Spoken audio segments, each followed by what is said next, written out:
Bom, gente, é um prazer estar falando com vocês. Sou Letícia Perdigão, repórter do Portal Metrópolis. Parabenizar vocês pelo filme. E, bom, ele na minha... Já vem com merchan. Pacote completo. Minha primeira pergunta para você. Queria saber como foi interpretar o Ross, que é um robô, né, que passa ali por uma transição. E eu imagino que seja difícil dar voz a um personagem que é robô, mas que ao mesmo tempo tem ali alguns sentimentos. Me explica mais sobre esse processo. Queria saber mais sobre as dificuldades que você teve. De tudo, realmente foi o maior desafio. Exatamente por isso, porque ela começa como robô, né? E ao longo, né, do filme, ela vai se transformando aos poucos. E mesmo assim, não é uma coisa brusca, né? Que ela já virou um ser humano, porque não é e ela não vai ser. Mas ela se aproxima muito disso. Mas ao mesmo tempo eu tinha que tomar cuidado, porque eu tinha que encontrar um meio termo, né? Entre o robô e o humano. Então foi a coisa mais desafiadora mesmo. Mas aí eu contei com a ajuda e a direção do Wendell, que foi muito, mas muito atencioso comigo. E aí a gente foi junto, construindo e encontrando esse meio termo. Aí eu acho que deu certo. E, Gabriel, foi sua primeira vez dublando animação? Me conta sobre esse processo de construção do seu personagem. Não foi a primeira vez dublando uma animação. Eu tinha feito uma animação brasileira durante a pandemia, chamada Além da Lenda, que é uma animação que fala sobre folclore. Mas foi a primeira animação grande, assim, né? Enfim, de um estúdio grande. E era um grande sonho meu. Eu passei a minha infância assistindo animações, foram muito importantes para a minha formação. E adoro, sempre adorei, continuo assistindo, continuo gostando muito. Desde que virei ator, eu tinha o sonho de dar voz a um personagem numa animação grande assim.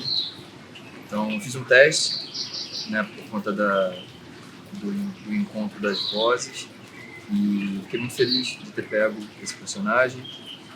A gente não tinha assistido ainda o filme até ontem, a gente dubla sem assistir o filme todo, e fiquei muito emocionado com o resultado final, não só da nossa dublagem, mas do filme em si.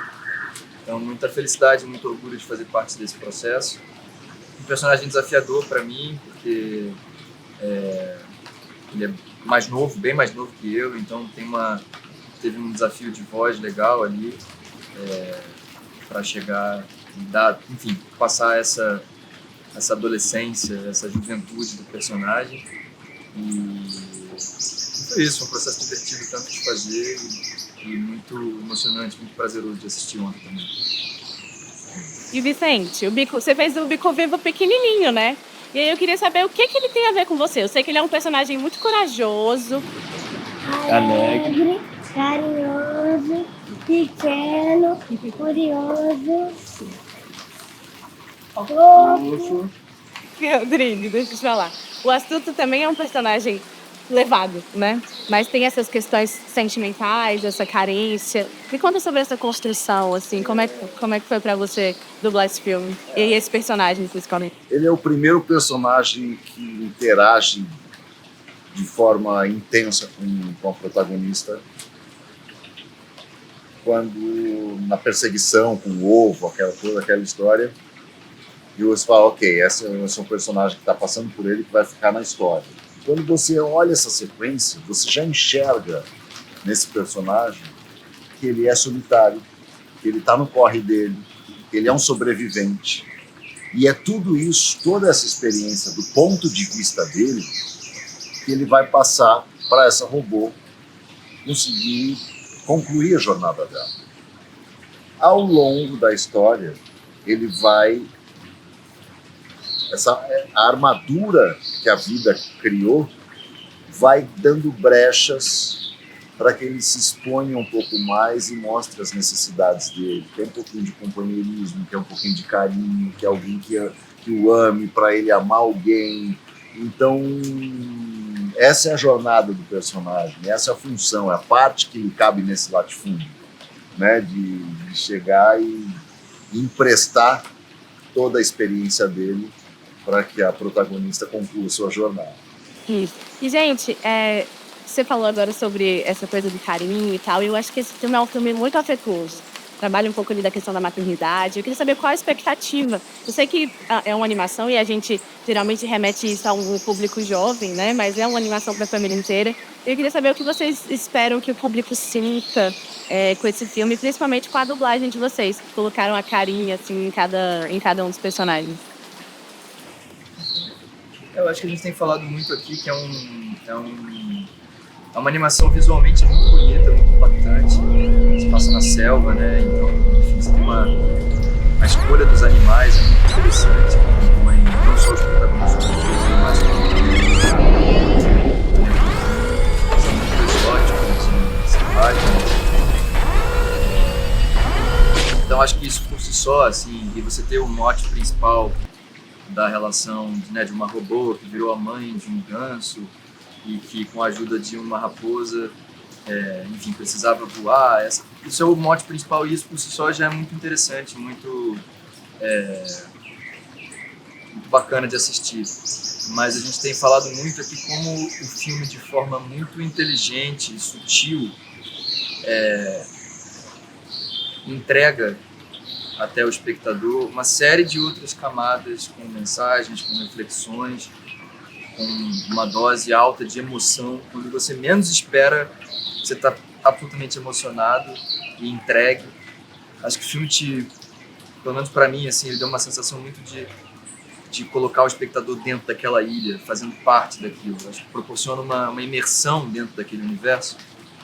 Que quando você vê, você é parte daquela família, daquele ambiente, daquela convivência, e a emoção vem, além de tantas reflexões importantes que o filme traz. Então, acho que é um filme que consegue dar conta de se conectar e de emocionar isso desde das crianças até as famílias e os adultos. Gente, e agora eu vou entrar num assunto que é um pouco polêmico, mas que uma animação desse porte, eu acho que a gente precisa falar, que é o trabalho de dublagem e hoje a inteligência artificial, como isso vai se desenvolver daqui a um tempo, né? A gente sabe que existem essas questões de dubladores que estão fazendo manifestações e tal, principalmente recentemente. Eu queria saber a opinião de vocês mesmo sobre como esse trabalho precisa ser intensificado, precisa ser valorizado para que essa inteligência artificial, essas novas tecnologias não deixem e ocupem o lugar de tantas pessoas, tantos artistas bons nesse meio. Pode, Cornélio.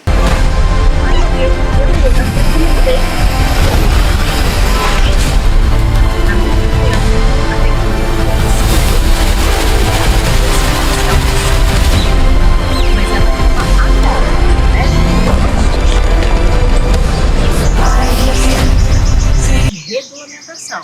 Então, se não tiver regulamentação, aí a coisa vai caminhar para um outro lado e com certeza muita gente, né, nós vamos perder trabalho, mas eu acredito que a gente consiga conviver, não é, Vicente, como é que você falou, a tecnologia aí, que a gente consegue viver junto? E a natureza, a tecnologia e o ser humano.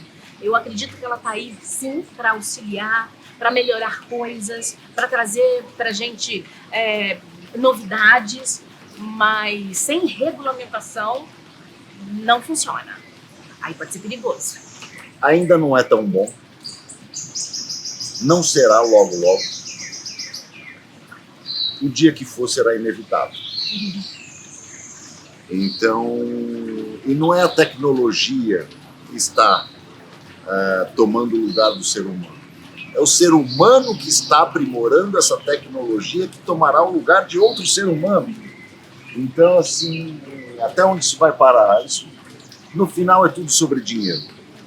Se a gente parar quanto custa para dublar um filme, quanto vai custar ao toque de um botão você ter esse filme em 150 idiomas diferentes, ainda vem mudam o lip sync, parece que a pessoa está falando mandarim,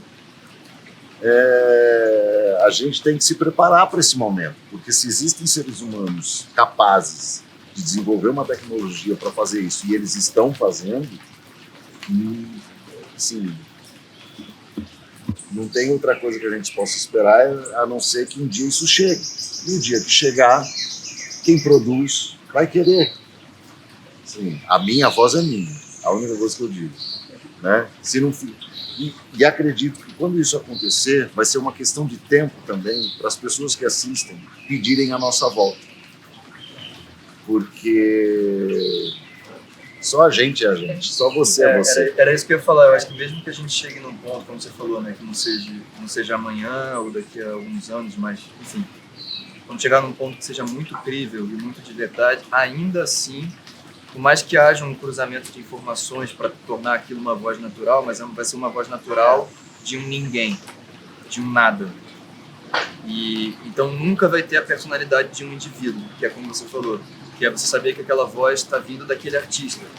Quem é aquele artista? Qual é a história daquele artista? O que ele fez aquela escolha naquele momento? E não uma coisa genérica que pode ser natural, pode ser realista e funcionar, e que, obviamente, comercialmente é muito mais interessante, mas que não tem nenhum vínculo com um artista. E aí, nesse sentido, até, inclusive, com um lado errôneo de nós. Porque quando a gente faz as nossas escolhas, elas estão vinculadas a gente e aos nossos acertos e erros. E eu acho que a tendência de quando você tem quando a coisa passa por uma máquina, por um número, é que a imprevisibilidade, o erro que torna humano e que faz conectar com as pessoas seja muito menor do que quando a gente está podendo colocar a gente ali. É isso, queridos. Muito obrigada. Quero parabenizar vocês de novo. E muito obrigada pela entrevista. Nós que agradecemos, viu? Obrigado. Obrigada.